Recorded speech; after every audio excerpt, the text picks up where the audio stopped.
안녕하세요. 사연에 빠지다의 DJ 민영입니다. 오늘도 두 가지 사연 준비되어 있으니 끝까지 함께 해주시고요. 구독과 좋아요 버튼도 눌러주세요. 그럼 오늘의 사연 함께 시작해 볼게요. 안녕하세요. 저는 추리소설 작가가 되고 싶어하는 작가 지망생이에요. 나이는 만으로 45살이고 두 아이도 키우는 주부이자 엄마이지만 지금은 치열했던 시기를 지나 시간적으로 여유가 되고 보니 뒤늦게 작가라는 꿈을 갖게 된 사람이죠. 지망생이라고는 하지만 아직 저에게 변변한 작품은 없답니다.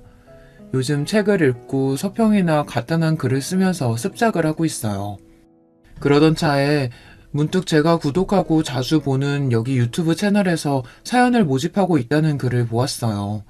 좋은 기회라고 생각하고 이렇게 제 이야기를 쓰게 되었습니다. 제 사는 이야기 한번 들어봐 주시겠어요? 제 이름은 규원이입니다. 어느 곳에서나 제 이름은 남자로 착각하는 경우가 어려서부터 종종 있었어요. 어릴 때 반 남자애들이 제 이름이 남자 같다는 이유로 놀리기 일쑤였어요. 전 억울한 마음에 왜 딸에게 이런 이름을 지어줬냐고 엄마에게 물었죠. 아빠가 아들을 많이 바라셨는데 태어난 네가 딸인 거 알고도 중성적인 이름을 지어주신 거야. 이렇게 말씀하셨어요. 그런데 이름만큼이나 제 성격 자체도 여성적이지는 못해요. 아주 이성적이고 감정을 자제하는 면이 우리 아버지를 많이 닮았다는 말씀을 많이 듣고 자랐죠. 제 생각에도 전 다른 여자들보다 감정을 자제하고 이치에 맞는 행동을 추구하는 점이 좀 남다르다 싶어요. 달달한 연애 드라마보다는 반전과 복수가 살아있는 드라마나 소설이 제 취향이고요. 그래서인지 어릴 때부터 저의 장래 희망은 검사였습니다. 나쁜 놈들을 법으로 처단하는 검사는 너무 냉철하고 지적으로 보여 제 꿈이었어요. 우리 아버지는 사회학과 대학 교수셨는데요. 어린 저에게 판검사가 딱 어울린다면서 제 꿈을 지지해 주셨습니다. 아버지는 완벽주의적 성격을 가진 분이셨어요. 우리 집은 이런 아버지 때문에 늘 먼지 하나 없이 반질반질하고 청결한 상태를 유지했고 전 어디서나 사람들 앞에서 항상 예의 있고 반듯한 모습으로 있어야 했어요. 학교 성적은 당시의 학창시절만큼이나 탑을 유지해야 한다고 강요하셨어요. 그리고 실수를 조금이라도 하면 자식이라거나 어린 나이라고 해도 용납해 주시지 않았어요. 아버지가 강의 자료나 책을 집필하시는 일을 전 국민학교 때부터 도와드렸는데요. 사실 10살 남짓한 아이가 글을 쓰다가 오타를 쓸 수도 있잖아요. 하지만 아버지는 심한 때는 손바닥 맴매를 할 정도로 엄하게 혼내셨습니다. 그런 환경에서 자라서인지 저는 늘 학교에서는 모범생이었고 아버지만큼이나 완벽주의 성격을 닮아갔습니다. 아마도 아버지와 저로 인해 가장 고통받는 분은 엄마가 아니셨을까 싶어요. 우리 엄마는 동화작가셨어요. 엄마는 감성이 풍부하셨고 자식인 저를 늘 따스하게 감싸주며 사랑을 표현해주시는 분이셨죠. 그런데 냉정한 성격에 감정 표현에 무뚝뚝한 남편에다 딸까지. 내 팔자가 그렇지. 상전을 2명이나 모시고 살아요, 내가. 사람이니까 이 정도 실수할 수 있는 거지. 그거 좀 실수하면 부녀가 다 파르르 하니 원. 아주 찔러도 피 한 방울 안 나올 사람들이라니까. 엄마는 이렇게 한탄하고는 하셨어요. 하지만 전 엄마가 아주 좋았어요. 제가 속을 다 드러내고 겪었던 일이나 감정도 다 털어놓고 말할 수 있는 사람은 바로 우리 엄마였거든요. 엄마도 하나뿐인 딸이 유일한 대화 상대라고 하시면서 우리 둘은 친구처럼 모든 이야기를 하는 베스트 프렌드예요. 엄격하고 차가운 아버지라고 해도 두 분이 사랑해서 저를 낳으셨잖아요. 자식인 제가 볼 때는 우리 아버지와 엄마는 남녀의 부부관계라기보단 동료에 가까워 보였거든요. 자식인 제가 부모님의 부부관계가 정확히 어떤 관계인지는 잘 모르겠어요. 그래도 이혼이나 별거 한 적 없이 70이 다 된 지금까지 별탈 없이 잘 살고 계신 것 보면 그저 평탄하게 가정을 잘 유지하고 사셨다고 말씀드릴 수 있죠. 저는 평범하고 공부를 곧잘 하며 학창시절을 보낸 뒤 중앙대학교 법학과에 진학하게 되었습니다. 제 꿈이었던 검사가 되기 위해 대학교에 가서도 흥청망청 놀지도 않고 사법고시를 준비했습니다. 그렇게 대학생활 4년에 휴학까지 3년까지 꼬박 7년을 준비했건만 제 노력에도 저는 번번이 낙방했습니다. 1차 시험 합격 후 같은 해, 그리고 그 다음 해에 치른 2차 시험에 떨어지기를 2번, 그렇게 두 번째 2차 시험에 낙방 소식을 들은 12월의 겨울날, 쏟아지는 한방눈을 맞으면서 저는 인생 처음으로 깊은 좌절감을 느끼게 되었습니다. 사람이 아무리 노력해도 안 되는 일이라는 게 있구나. 다시 1차 시험부터 사시 준비를 시작할 엄두가 나지 않는다. 이제는 그만둘 때가 됐나 보다. 그 길로 사시를 포기하기로 정하고 집에서 부모님께 말씀드렸어요. 난 우리 규원이가 얼마나 노력했는지 잘 알고 있어. 스스로 할 만큼 하다가 끝내는 마음 먹었다는 건 시작하는 것보다 어렵단다. 그동안 정말 수고했다. 앞으로 더 재미있고 좋은 일 찾아보자. 이렇게 제 얼굴을 쓰다듬으며 격려해 주시는 엄마와 달리 우리 아버지는 결과는 아쉽지만 수고했구나 한마디를 하시고 서재에 들어가셔서 그날 저녁밥도 거르셨습니다. 아마 저만큼이나 아빠는 제 꿈에 거는 기대가 크셨고 그만큼 실망을 하셨을 거예요. 오랜 꿈을 접고 나서 대학교도 졸업한 마당에 무엇을 해야 하나 특별히 할 일을 잡지 못하고 시간을 보내고 있었어요.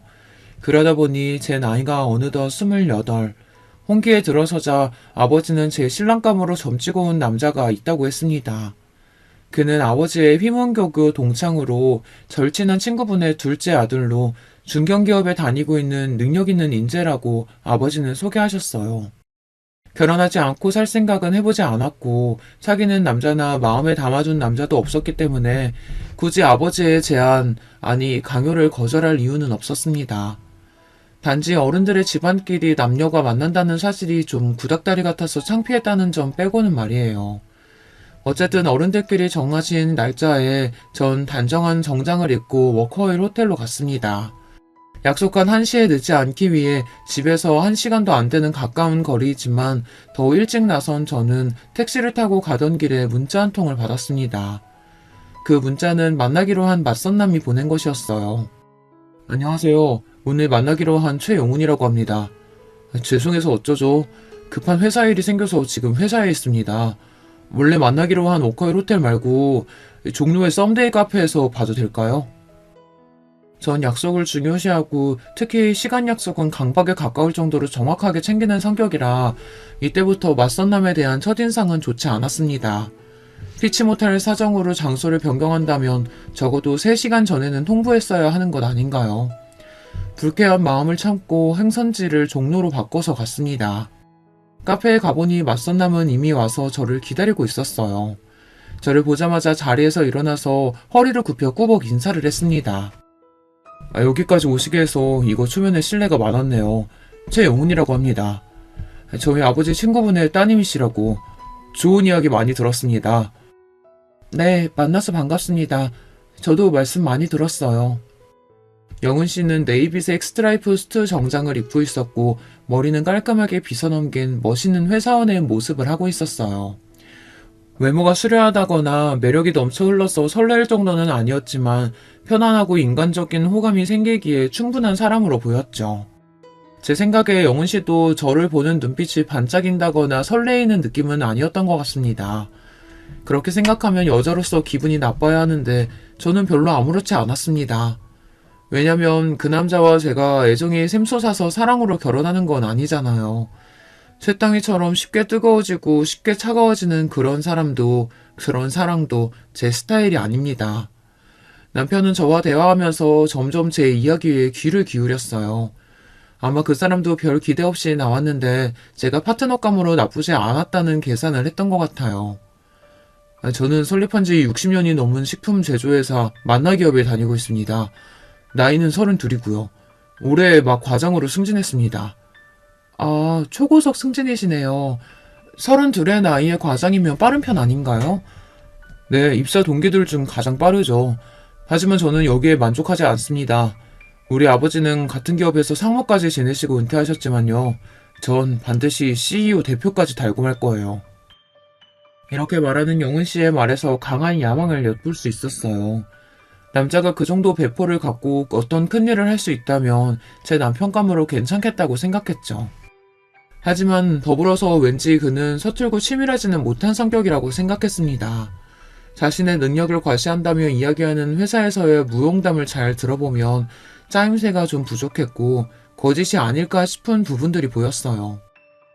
규원 씨는 제가 만나본 여자분들과 좀 다르게 느껴지네요. 뭐랄까 아주 차분하고 사람을 꿰뚫어보는 듯한 카리스마가 있어요. 나중에 아이들 교육 잘하는 좋은 엄마 되실 것 같아요. 영은 씨와 만난 자리에서 우리는 서로 인간적인 호감을 느꼈고 그 이상의 불꽃 튀는 이성 간의 사랑은 느끼지 못했습니다. 하지만 결혼하기로 이미 어른들끼리 마음을 먹고 만들어진 자리였고 내 감정과는 별개로 결혼은 진행되겠구나 하고 생각했습니다. 하지만 제 착각이었던 걸까요? 의외로 영훈 씨는 그날도 그 다음날도 저에게 애프터 신청을 하지 않았습니다. 그렇게 여러 날이 지난 어느 날 아버지는 다음 주 주말에 상견례를 할 테니 준비하라고 말씀하시는 거예요. 아니 이런 법이 어디 있나요? 한번 맞선 본 남자와 다음 약속이 상견례라니 여러분은 이해가 되시나요? 아버지 그 남자와 한 번 만났을 뿐이고 심지어 그 뒤로 애프터 신청도 없었고 우리 연락한 적도 없어요. 그런 사람과 바로 상견례라니 이건 납득이 안 되네요. 넌 그 남자가 싫으냐? 싫고 좋고의 말을 할 수 없을 정도로 모르는 사이예요. 모르는 사람과 어떻게 결혼 이야기를 하며 상견례를 할 수 있어요. 싫은 게 아니면 결혼해도 문제될 거 없지 않느냐? 너희들은 이미 결혼 예정하고 만난 것이니 상견례 한 뒤에 얼마든지 데이트하면 되는 일이고. 아버지의 말씀에 이상하게도 반박할 말이 없었습니다. 이럴 줄 알았으면 고시 공부하지 말고 연애라도 실컷 해볼 걸 처음으로 후회가 되었어요. 그렇게 그 맞선 남과의 두 번째 만남이자 상견례를 하게 되었어요. 우리 아버지와 영훈 씨 아버지는 처음 만나자마자 부둥켜 안고 반가워할 만큼 가까운 사이였어요. 과거의 한 약속대로 우리가 사돈을 맺게 된다면서 참 좋아하셨죠. 하지만 상견례 분위기는 마치 이상한 연극과 같았죠. 가장 친하고 이 분위기를 주도해야 할 결혼 당사자인 저와 영훈 씨는 뻘쭘하게 앉아서 간간히 가벼운 이야기만 서로 나누었어요. 그날 잘 들어갔죠? 미안해요. 제가 연락을 드렸어야 했는데 요즘 회사 일이 너무 바빠서 말이죠. 괜찮습니다. 다 큰 성인인데 당연히 잘 귀가했죠. 네. 그런데 취미는 어떻게 되세요? 독서요. 어쩐지 규원 씨 이미지가 지적이라서 그런 취미일 것 같았어요. 주로 어떤 책 읽으세요? 추리소설이나 범죄소설 좋아해요. 스티븐 킹이나 히가시노 게이고 아세요? 이렇게 결혼할 당사자가 하는 대화라는 게 처음 만난 사람같이 낯선 거였어요. 헌데 서로 낯설어야 할 양쪽 아버님들은 야 이 자식아 해가면서 너무 친밀하고 화기애애한 분위기였어요. 거기에 어머님들은 딱히 어찌할 할 바를 모르며 음식만 드시거나 어디 눈둘 데도 없이 불편해하셨습니다. 특히 영훈 씨 어머님은 정말 이상한 반응을 보이셨어요. 일단 저를 처음 보시자마자 그분은 얼어붙어 계셨죠. 그리고 쭉 찢어진 눈으로 한참을 제 아래의 위를 살펴보시고는 기가 차했습니다. 자신의 남편과 우리 아버지, 어머니를 모두 뚫어져라 보곤 자신의 감정을 억누르는 듯 했어요. 이후 인사하는 제 목소리를 듣고도 잠깐 멈칫하더니 불안한 반응까지 보였습니다. 저는 이분이 오늘 어디가 아프신가 싶어서 어디 불편하신가요? 말씀 주시면 도와드릴게요. 됐어요.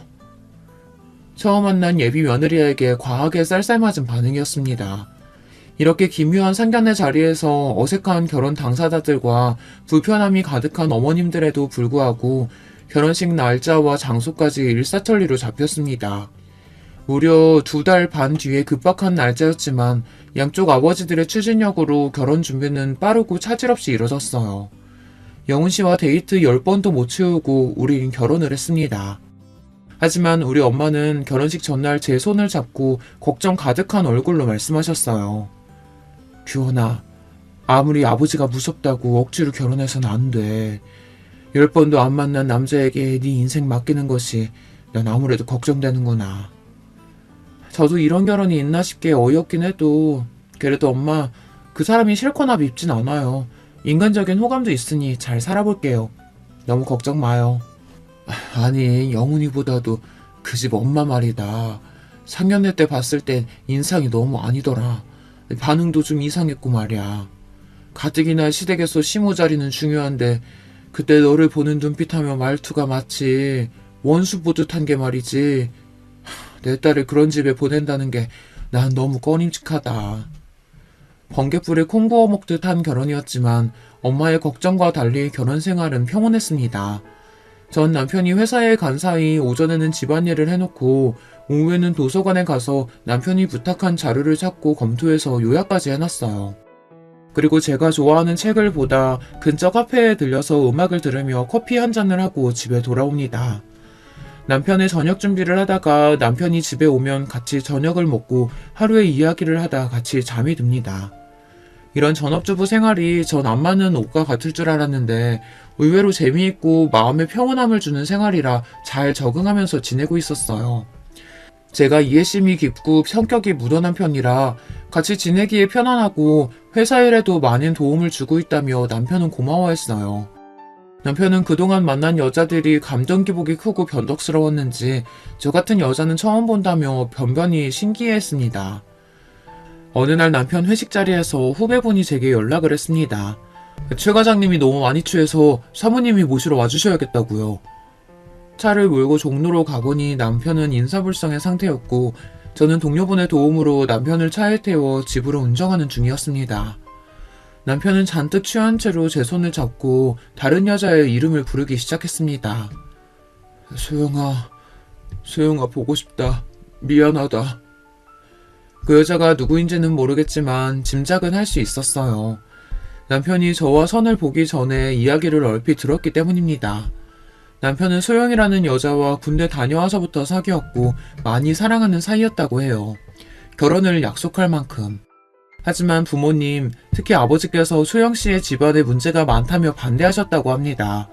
그리고 정해놓은 혼처를 강요하며 억지로 맞선을 보게 했습니다. 그 맞선녀가 바로 저였고요. 저와 맞선 보러 나갈 때 처음에는 앙심을 품었다고 했습니다. 이 맞선 자리를 깽판치고 맞선녀에게 무례하고 불쾌하게 굴어서 아버지에게 반항하겠다고. 그런데 저를 보고 왠지 그럴 수 없었다고 합니다. 자신의 속을 꿰뚫어보는 듯한 제 까맣고 깊은 눈을 보면 왠지 순한 양이 되는 기분이라고요. 그리고 대화를 할수록 좋은 여자인 것 같은데 괜히 상처 주기 미안했다고 했어요. 하지만 자신의 마음이 정리되지 않았기 때문에 저에게 애프터 신청은 못했다고요. 저는 그렇게 깊은 연애를 해보지 않아 이런 질척이는 관계와 마음을 이해하기는 어려웠지만 남편은 자기 나름대로 속상하고 힘들었을 거예요.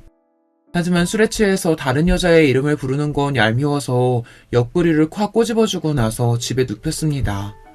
다음날 잠에서 깬 남편이 나 어제 술 먹고 어디 부딪혔어? 옆구리가 너무 아프네 했을 때 혼자 킥킥대고 웃었죠.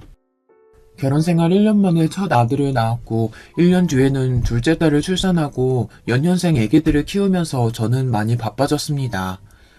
나는 우리 엄마처럼 무한한 사랑을 베풀지는 못할 거라고 생각했는데 아이를 낳아 키워보니 의외로 전 모성애가 강한 여자임을 알게 되었어요.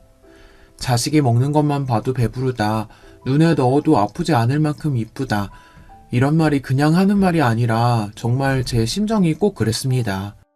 아이들이 하는 일이면 자잘못을 따지지 않고 그저 예쁘고 그저 봐주고 싶은 마음이 가득했으니까요. 냉철한 제가 이럴 줄은 정말 몰랐어요.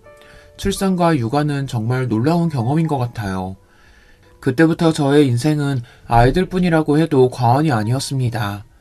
어차피 남편은 회사에서 성공하는 야망을 가진 남자로 평일에는 밤늦도록 회사에 있고 주말에는 윗사람들에게 잘 보이기 위해 그들을 따라 골프며 등산이며 다니느라 바빴습니다.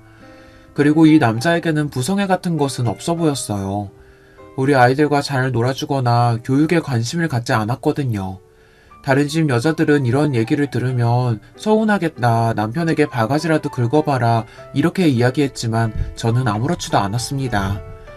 이 남자가 가정적이고 애들을 살들이 생길 만한 위인이 못 된다는 것을 임신 초기에 깨달았기 때문이에요.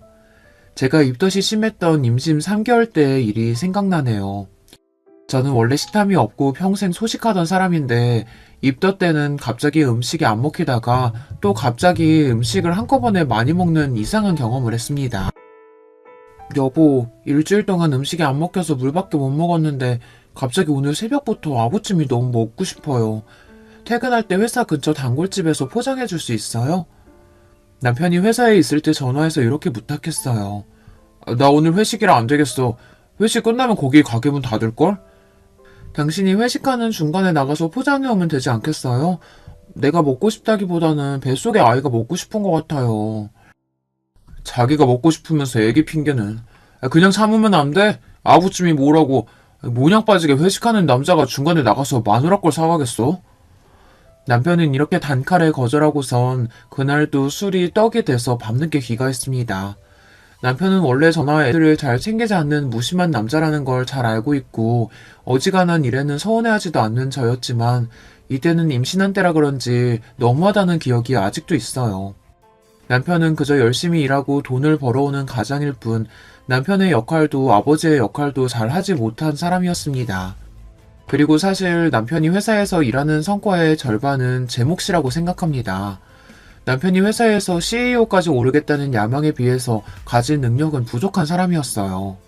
머리를 잘 굴려서 전략을 갖고 계획적으로 일을 하지도 못했고 사람들을 카리스마 있게 통솔하는 능력도 없는 사람이니까요. 제가 생각했을 때 유일한 능력은 눈치가 빠르고 윗사람들에게 자신을 숙이고 아부를 잘한다는 것일까요? 물론 이것도 회사에서 성공하는 데에는 중요한 덕목입니다. 하지만 그 사람의 부족한 전력이나 사람들을 관리하는 부분은 전적으로 제 도움이 컸습니다. 덤벙거리는 성격 탓에 회사에 기일 내에 보고하고 제출해야 할 서류를 종종 잊는 일이 많았습니다. 신혼 때는 그런 남편의 심부름으로 자주 회사에 가야 했어요. 이젠 아예 제가 회사의 중요한 서류는 따로 제 USB에 복원하거나 클라우드 공용 서버에 넣어놓고 있다가 남편이 필요할 때마다 바로 회사 메일로 전송해 주었습니다. 남편은 문서를 카테고리별, 날짜별, 중요도 순으로 정리하는 법도 몰라서 제가 다 정리해서 자료를 관리하고 있을 정도였으니까요. 오래된 중요한 자료는 남편 스스로 찾지도 못하고 제가 찾아주어야 했습니다. 정말 비서가 따로 없죠. 남편은 결혼할 당시 이미 초임 과장 직급이었어요. 과장 이상이 되면 실무 능력만큼이나 부하 직원을 관리하는 능력이 점점 중요해집니다. 남편은 밑에 사원 대리급과 마찰이 생길 때마다 감정적이고 급하게 처리하려는 경향이 강했어요. 그럴 때마다 제가 진정시키고 중재자로서 그들에게 이렇게 대하라고 조언을 해줬습니다. 막상 내 말대로 해보니 부하 직원들은 점차 남편에 대한 반감을 거두고 지시를 잘 듣게 되었습니다. 그리고 부서에서는 남편이 부하 직원들 통솔을 잘한다며 인사고과를 잘 받을 수 있었죠. 그래서 하루에도 여러 차례 전화를 걸어오는 남편은 저에게 회사에서 일어난 이런저런 이야기를 하며 저에게 조언을 구하고는 했어요. 제가 지인들과 모임 자리에 있을 때 이렇게 남편 전화를 받는 모습을 보고 어떤 엄마는 부러워했어요. 어머, 우리 남편은 회사에 있을 때 전화 한 통도 안 하는데 규환 씨 남편은 아내가 이렇게 보고 싶으신가 봐. 몇 번이나 전화를 하시네요. 규환 씨 정말 사랑하나 봐요. 이렇게 속모르는 말씀을 하셨어요. 저는 굳이 거기다가 대고 별다른 말 하지 않고 슬며시 웃을 뿐이었습니다. 사랑은커녕이요. 그냥 아무것도 할 줄 모르는 어린아이 가르치는 것일 뿐이죠. 그 이외에 신제품 개발 출시 등 회사에서 내리는 중요한 결정에도 제가 꼭 필요했습니다. 소비자의 기호나 선호도 등 마케팅 자료를 찾아서 분석한 뒤 남편에게 의견을 주면 제 말대로 회사에서 결정하고 발표했으니까요. 심지어 집에 와서 회사 기획안 가이드나 전략 방향 등은 제가 잡아주고는 했습니다. 이런 걸 보면 남편은 회사에서 얼굴 마담이고 실제로는 제가 일한 것과 다름없어요. 거의 저의 마리오네트 수준입니다. 다행히도 남편은 회사에서 승승장구할 수 있었어요. 연봉은 같은 연차 대비 최상위로 이미 1억이 넘어섰고 그 이후에도 늘 연봉이 높았어요. 어느 주말 남편이 아버지께 부탁드릴 일이 있다며 시댁에 방문하자고 했습니다. 아버지, 우리 인사팀 상무님이 아빠 후배 맞죠? 저 이번 미국 파견원으로 나가고 싶은데 힘 좀 써주세요. 아, 나랑 돈독했던 후배놈이니 어렵지 않을 거다. 그런데 왜 파견원이냐? 파견 근무면 애들이랑 시원애미는 같이 못 가지 않니? 이왕이면 주재원으로 가족들 다 같이 가서 애들 미국에서 학교도 보내면 더 좋지. 뭐? 안 돼. 우리 아들이랑 손자들 미국 가면 잘 못 볼 거 아니야. 아들, 꼭 미국 가야겠니? 널 보낼 생각하면 엄마는 벌써부터 가슴이 아프단 말이야. 몇 년이나 있는다고 가족들을 다 같이 가겠어요. 괜히 고생만 하지. 여보, 이런 이야기는 미리 나랑 상의했으면 좋았을 텐데요. 우리 애들 미국에서 지내는 것도 좋은 경험일 것 같아요. 회사 일로 한국에 들어와야 하면 당신만 들어오고 제가 미국에서 애들 케어해도 괜찮아요. 얘, 너는 무슨 말을 그렇게 하니? 우리 아들만 죽어라 고생하다가 하라는 거 아니야? 신세 좋게 집에서 애들이나 키우면서 바깥 일은 남편이 하자는 대로 하면 따르는 거지. 난 우리 명훈이가 미국 가서 자기 뜻 펼치는 게 좋겠구나. 엄마가 따라가도 되지? 남편 회사 일 결정을 실제로 제가 다 하고 있다는 얘기를 하고 싶었지만 시몬은 아주 감정적인 분이고 말이 통하지 않아서 전 아무 말 하지 않고 가만히 있었습니다. 그리고 남편은 미국 지사 파견 근무로 1년 정도 나가 있게 되었어요. 하지만 남편이 미국으로 파견 근무를 나간 속셈은 따로 있었다는 것을 나중에 알게 되었습니다. 파견 근무에서 돌아와서 남편의 친구들이 집에 모여 와인 파티를 하게 되었어요. 파티 음식을 내오려고 그 자리를 잠깐씩 오가며 남편 친구들이 하는 이야기를 듣게 되었습니다. 야, 너 미국에서 재미 좋았다면서? 진철이가 그러더라, 현지처. 뭔 소리야, 현지처라니. 소영이 얘기야? 소영이가 미국에 있는 법원에서 몇 년 일하고 있다고 해서 나도 해외 근무 핑계대고 같이 가서 지냈지. 회사 커리어도 쌓고 자유롭게 소영이랑도 지내고. 이 자식 그렇게 좋았냐? 신소영, 그 여자의 이름을 여기서 다시 듣게 되다니. 남편이 미국에서 근무한 이유가 예전 여자랑 지내기 위해서였다니. 그 사실을 알고는 배신감에 몸이 떨렸습니다. 파티가 끝나고 저는 남편에게 가서 조용히 이야기했어요. 지나간 과거는 용서해줄게. 첫 달린 네가 신나게 그 여자랑 즐긴 그 1년도 말이야. 앞으로도 그 여자랑 만나서 내 애들 아빠가 불륜남이라는 게 알려지면 난 용서 안 해. 그 여자랑 정리하고 그 증명을 해와. 내가 직접 그 여자 만날 수도 있어. 그리고 무슨 일이든 할 거야. 내 성격 알죠? 남편은 처음 보는 저의 무서운 협박에 적지 않게 놀란 것 같았어요.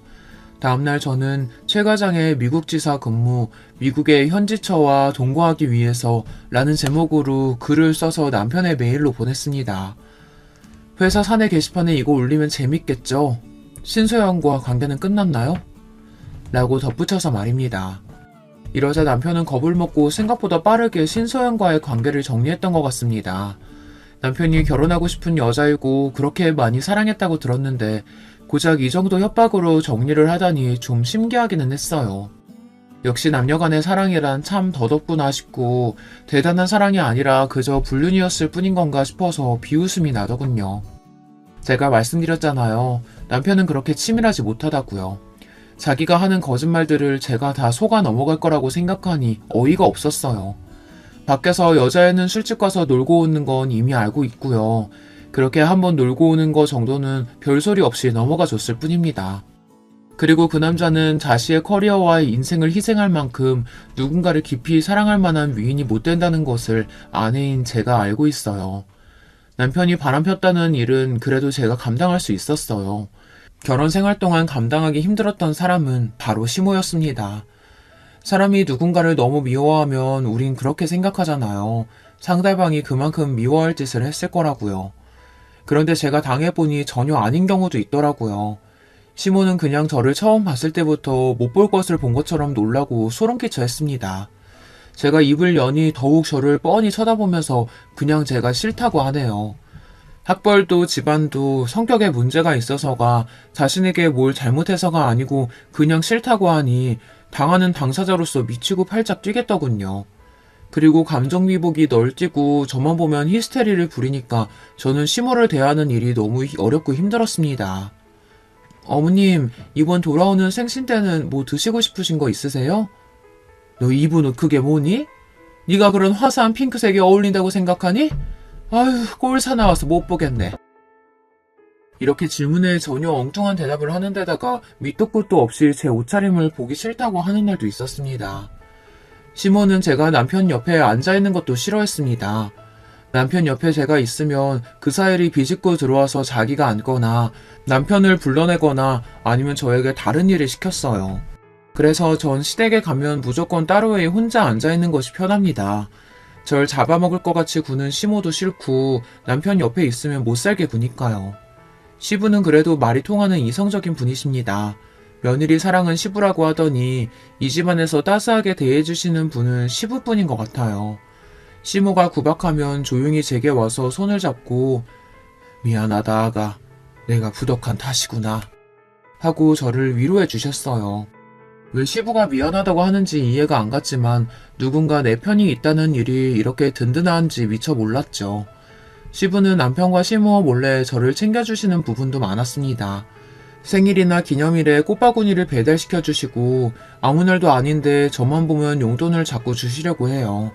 아마도 히스테리 부리는 시모를 견디는 며느리가 남편 내조 잘하는 며느리가 이뻐서일 거라고 추측해봅니다. 하지만 시부에게도 이상한 부분이 있었습니다. 어느 날 시댁에 저 혼자 남아서 집안 곳곳을 구경하고 있었어요. 시부의 서재에는 많은 책들이 책장을 채우고 있었고 책을 좋아하는 저는 그곳을 한참 보다 어떤 여자 사진을 발견하게 됩니다. 흑백 사진으로 젊은 여자가 웃고 있었는데 분명 시부가 예전 좋아했던 여자일 것 같다는 촉이 왔어요. 저는 정말 놀랐습니다. 이런 은밀한 과거의 사진을 어디 서랍장에 숨긴 것도 아니고 그 질투심 많은 시모가 이걸 가만히 뒀다는 것이 신기했어요.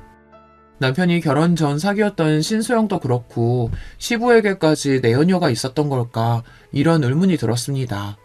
왜 아버지가 바람피면 아들도 똑같이 바람핀다는 얘기 있지 않아요. 그래서 혹시 시부가 그 과거의 연인을 지금까지 만나는 걸까 의심을 했죠. 하지만 시부는 바람까지 가지는 않고 아직까지도 그 연심을 간직하고 있던 것이었어요. 바람피고 다니는 남편에 비하면 시부는 순수한 순정남이네요. 결혼 이후로는 바람을 피운 것 같지도 않았는데 시모는 계속 옛날 일을 꺼내며 원망하고 괴롭히고는 했으니까요. 오히려 시부가 불쌍해 보였습니다. 시모는 사람에게 집착하고 정말 피를 말리는 사람이었기 때문에 50년을 함께 산 시부가 대단해 보일 정도였으니까요. 그런데 사진을 다시 본 저는 머리를 얻어맞은 듯 했습니다. 사진 속의 그 여자가 저를 많이 닮아있던 거예요. 흑백 사진임에도 얼굴형이나 머리 길이, 눈썹 모양까지 제가 봐도 꽤 많이 닮아있다는 것을 알 수 있었어요. 그제서야 주막능처럼 스치고 지나간 기억들. 아, 내가 이 여자와 닮아서 시모가 날 처음 봤을 때부터 그렇게 지독하게 미워했던 거구나. 시부는 특별히 나를 더 챙겨준 거구나. 미안하다고까지 말씀하셨는데 그건 제게 한 게 아니라 옛사랑에게 한 걸까요? 그제야 그 모든 상황이 이해가 되었습니다. 나중에 시부와 절친이신 우리 아버지를 통해 시부에 대한 사연을 들을 수 있었어요. 시부는 원래 같은 대학교에 다니는 사랑하는 여자와 오래 사귀었다고 해요. 또 그 여자와 지금 시모는 같은 대학교의 같은 과 친구였으니 이 세 분은 삼각관계였던 거죠. 하지만 시부가 친구와 연애하는 그때부터 시모는 이미 마음속으로 몰래 시부를 좋아하고 있었다고 했습니다. 하지만 시부가 대학교를 졸업한 뒤 만나 기업에 취직한 후 혼담이 오갈 무렵 사귀던 여자분 집안의 가세가 기울었다고 해요. 이 틈을 타서 시모는 자신의 시부모님에게 자신의 집안은 재력이 있다고 어필하며 마음에 들려고 노력했다고 해요. 자기 친정 아버지에게 울며 졸라대서 적극적으로 혼사를 추진하도록 만들었고요. 그러다가 결국 시부의 뜻과는 달리 시모와 결혼을 하게 된 겁니다. 하지만 억지로 결혼한 뒤에도 시부는 시모에게 눈길 한번, 정 한번 주질 않고 회사일만 했대요. 그 친구가 참 불쌍하지. 재수씨 때문에 사랑하는 여자 잃고 마음을 닫고 무늬만 부부처럼 몇십 년을 산 게야. 그런데 재수씨는 남편이 그럴수록 더 집착하고 질투해서 평생 시달리며 살았으니 말이야. 결국 시모는 남편에게서 받지 못한 사랑을 자기 아들에게서 보상받고 싶어 했어요. 남편은 늘 시모의 간섭과 통제 아래에서 살았던 것 같아요. 지금도 시모는 한 번씩 남편의 셔츠와 속옷 같은 것까지 사다가 보냅니다. 아내인 제가 10년 넘게 챙겨주고 살고 있는데 참 기가 막힌 집착이죠. 지난번 제사 음식을 차리기 위해 시댁 근처 시장에서 장을 본 날 이런 광경을 목격했답니다. 단골 과일 가게 여자 사장과 시부가 안부를 물으며 이런저런 이야기를 잠깐 하고 있었어요. 그런데 시모는 멀리서 소리를 지르며 여보, 여기 과일은 어느 밭에서 주워왔나봐. 못 쓰겠어요. 다른 데로 가요. 하고 시부를 잡아 끌고 가버리는 게 아니겠어요. 그 상황에서 보고 있는 저도 과일집 사장님과 시부 모두 얼굴이 빨개질 만큼 당황스러웠어요. 시부가 여자와 조금이라도 말을 섞으면 시모가 펄쩍 뛰고 과하게 반응하니 시부가 얼마나 괴롭게 살아왔을까 싶어 연민이 들 정도였습니다. 제가 결혼한 지도 14년이 흘러 남편은 이제 부회장으로 승진하게 되었습니다. 남편의 부사장 승진 소식에 저도 기뻐하지 않을 수 없었죠. 제가 뒤에서 힘쓰고 우리 부부가 함께 일궈온 결과이기도 하니까요. 회사에서 이제 확실히 남편 쪽으로 따르는 라인이 생겨 장차 사장까지 갈 가능성이 높아졌죠. 하지만 이렇게 좋은 날 저는 제대로 뒤통수를 맞는 사건이 생겼습니다. 모름지기 자신의 그릇이 부족하면 자기를 도와주는 사람은 더욱 신뢰하고 감사한 마음으로 품어야 하는 게 아닌가요? 가정에서나 회사에서나 정말 헌신적으로 자신을 도와준 조강지처인 저를 남편과 시모는 내쫓으려고 계획을 세운 겁니다. 시모는 제가 아무 잘못한 것이 없이 그냥 쭉 미워했죠. 거기에 남편은 예전에 만났던 내연녀인 신소영을 부인 자리에 들어앉히려는 속셈을 갖고 있었던 거죠. 예전에 미국에서 바람피다 걸려서 관계를 끊었다가 최근 미국 지사 출장이 잦아지면서 다시 만났던 모양입니다. 신소영이라는 여자도 웃긴 게 그냥 과장 나부랭일 때에는 이혼 요구 없이 불륜관계만 갔더니 남편이 이제 사장 자리에 오를 것 같으니 상호 자리가 탐났는지 적극적으로 이혼해서 자기랑 결혼하라며 욕심을 내는 겁니다. 저는 하루아침에 헌신짝처럼 버려지게 생겼어요. 남편과 시모는 당장 이혼해달라며 저에게 삿대질을 하며 소리쳤습니다. 별 볼 일 없는 니년이 사장 사모님 소리 듣는 꼴 내가 못 봐. 당신이라는 여자 지긋지긋해. 남편 알기를 우습게 알고 맨날 지적하고 지시하고 네가 사장이야? 당신같이 뻣뻣한 여자 말고 야들야들하고 여자같이 구는 사람이랑 살 거야. 진짜 내가 사랑해온 여자랑 내 남은 삶을 살 거라고.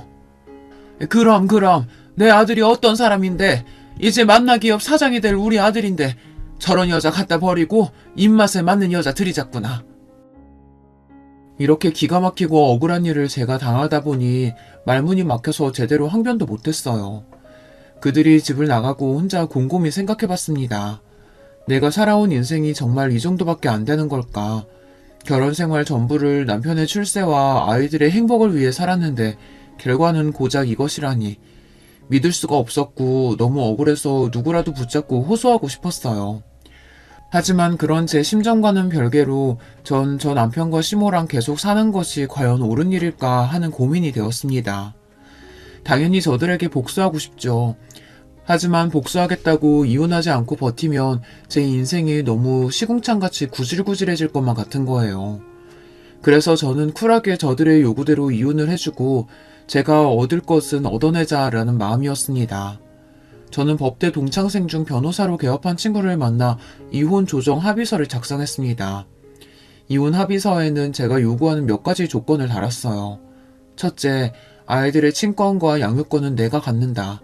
둘째, 아이들 양육비 월 700만원, 현금 10억과 경기도 양평에 별장 명의를 넘겨달라. 별장 사용은 그 전과 동일하게 남편 시댁 모두 공동으로 가능하다. 별장의 시가는 20억이 넘습니다. 셋째, 남편은 어느 누구와 만나서 동거하든 상관없지만 법적인 혼인 및 결혼을 하게 될 때에는 아이들의 친권자이자 양육자인 저의 동의를 얻어야 한다. 왜냐하면 신소영이 법적 배우자가 되면 남편 재산에 대한 권리가 생길 것이고 둘 사이에 자식이라도 낳게 된다면 나중에 우리 애들에게 갈 유산은 확연히 줄어들 테니까요. 그리고 변호사는 따로 남편에게 협박 아닌 협박의 말을 덧붙였습니다. 아내분은 남편이 회사에서 횡령한 증거와 거래하는 벤더 업체에서 로비받은 증거 등을 갖고 계시더군요. 남편분의 회사 생활을 끝낼 수 있는 많은 비밀을 알고 계신 것 같으니 조심하시는 편이 좋겠습니다. 저와 변호사가 나중에 복수를 위해서 치밀하게 세운 이 이혼 조건을 남편은 순순히 수용했습니다. 명석하지 못한 남편은 이 조건들이 어떤 것을 의미하는지 장차 어떤 일이 생길지 예측하지 못하는 위인이니까요. 오히려 시모는 현재 우리가 함께 살고 있던 일원동 빌라에 대해 재산 분할을 하지 않아 다행이라며 그가 10억과 별장 명의 따위 얼마든지 줄 수 있다고 좋아했습니다. 일원동 빌라는 시가가 40억 가까이 되지만 저는 그것은 탐나지 않았습니다.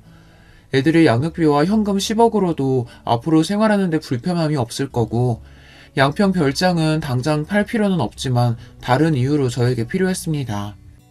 이 별장이 어떻게 쓸지 여러분께 조금 뒤에 제가 알려드릴 예정이니 조금만 기다려주세요. 시몬은 제가 이혼할 때 의기양양한 얼굴로 이런 말을 남기고 헤어졌습니다. 너 그동안 내가 왜 그렇게 너 미워했는지 궁금했지? 궁금했을 게다. 이제 남이 되니까 솔직히 얘기하면 넌 신기할 정도로 그 잡것하고 닮았어. 처음에는 너희 엄마가 그 여자인가 착각했을 정도로 넌 그 여자랑 닮았다. 내 남편과 서로 사랑했던 그 여자, 김혜선. 중저음 목소리 톤하며 까만 생머리에 창백한 얼굴, 동그란 눈썹. 그래서 널 처음 본 순간부터 지금까지 난 네가 몸서리치게 싫었다. 이제 내 아들과 헤어지게 되니 아주 속이 후련하네. 앞으로 다시는 보지 말자. 자기 남편과 닮았다는 이유 하나만으로 며느리를 미워하고 살았다니 시몬은 정말 질투에 눈이 먼 나머지 정신이 어떻게 된 게 아닐까요? 남편과 시모의 밑바닥까지 보게 된 저도 무능력하고 바람핀 남편도 사이코 시모도 더 이상 함께하기 싫었어요. 제가 이혼하는 과정을 지켜본 우리 친정 부모님은 너무 충격을 받으셨어요. 특히 결혼을 무리하게 추진했던 아버지는 저를 볼 면목이 없다며 너무 미안해하시고 자책하셨죠. 하지만 저는 괜찮았습니다.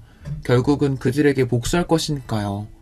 그래서 전 이혼 때문에 좌절하거나 우울해하지 않았어요. 이혼 뒤 부모님이 사시는 대치동 아파트에서 아이들을 키우며 살게 되었습니다. 아이들은 제가 열심히 뒷바라지하고 교육한 만큼 성실하고 또 공부도 잘하며 심성이 반듯하게 잘 자라고 있어요. 딸은 미술 유학을 가고 싶어 했기 때문에 남편이 보내주는 양육비가 부족해졌습니다. 저는 양육비를 200만 원 높여달라고 요구했습니다. 하지만 남편은 이를 거절했고 너랑 애들 쓸 양육비도 이젠 아까워서 안 줄 거야. 억울하면 소송 걸어봐 어디. 우리나라 법상 아무리 이혼합의 조건으로 양육비를 약속했더라도 안 보내면 어떻게 할 수단이 별로 없습니다. 압류 등으로 강요할 수가 없기 때문이죠. 아마 어디서 이런 이야기를 주워 듣고서 이렇게 버티는 모양인데 저는 자신의 핏줄인 아이들에게 대해 책임감까지 져버린 이 사람을 더 이상 용서할 수 없었습니다. 그리고 제가 갈고 있던 복수의 칼날을 이제 꺼내들기 시작합니다. 우선 남편의 회사 게시판에 익명의 제보글을 작성해서 올렸어요. 제목은 최 부사장의 도덕적 해이와 비리를 고발합니다. 포함된 내용은 남편이 회사에서 공금을 횡령한 내용이었습니다.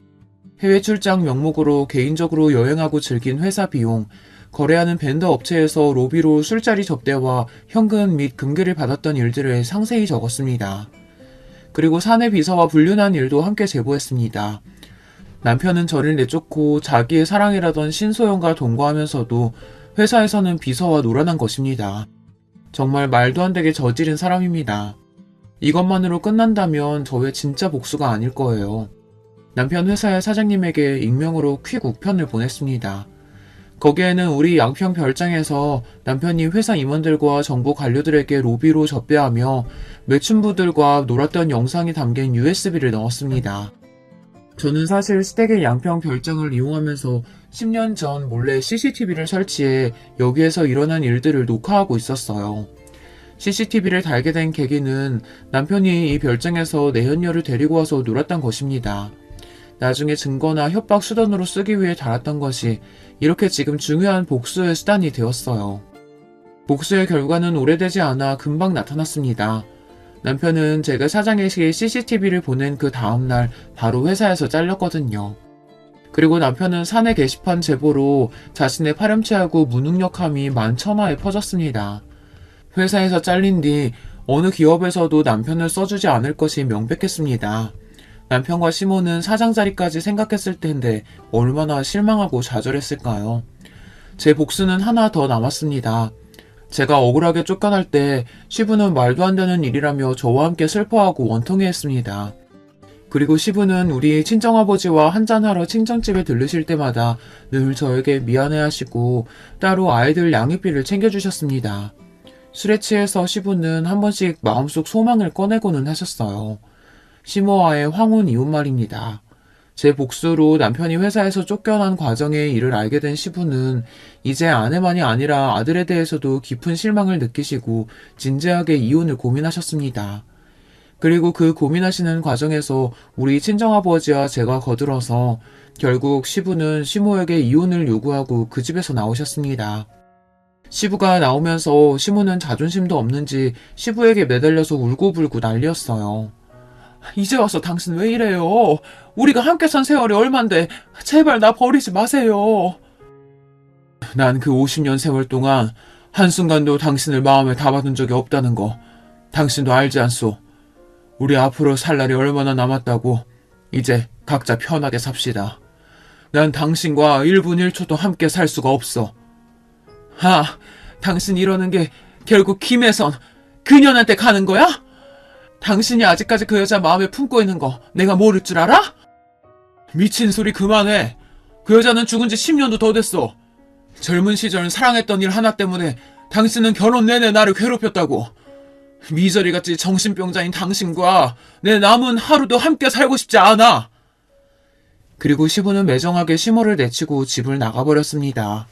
남편은 회사에서 쫓겨나와 직업도 구하지 못하고 내연녀 신소영에게 버림받은 채 매일 술을 마시고 백수로 살고 있습니다. 술에 잔뜩 취해서 애들이랑 저에게 전화를 하고 있지만 우리 가족을 버리고 인생을 망가뜨린 남편의 술주정 따위는 들어줄 마음이 없어 차단하고 있습니다. 아무리 반성하고 후회하며 돌아온다고 해도 당연히 우리의 가족으로 받아들일 마음은 조금도 없고요.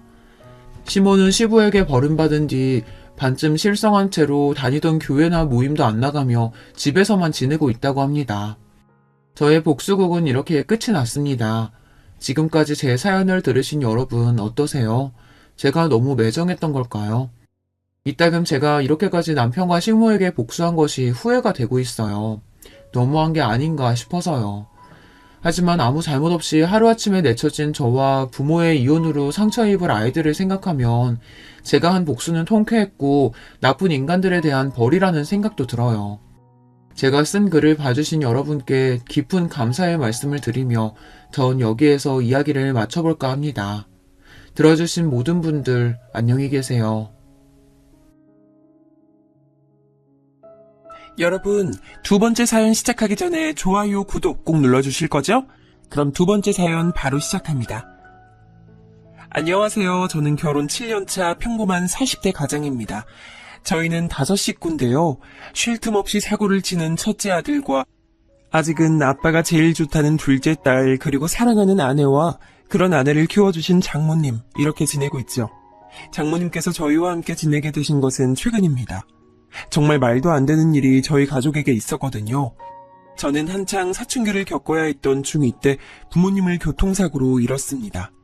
두 분은 출장을 다녀오시는 길에 중앙선을 넘어온 음주운전 차량 때문에 사고를 당하셨죠. 외동이었던 저는 고모의 손에 맡겨졌습니다.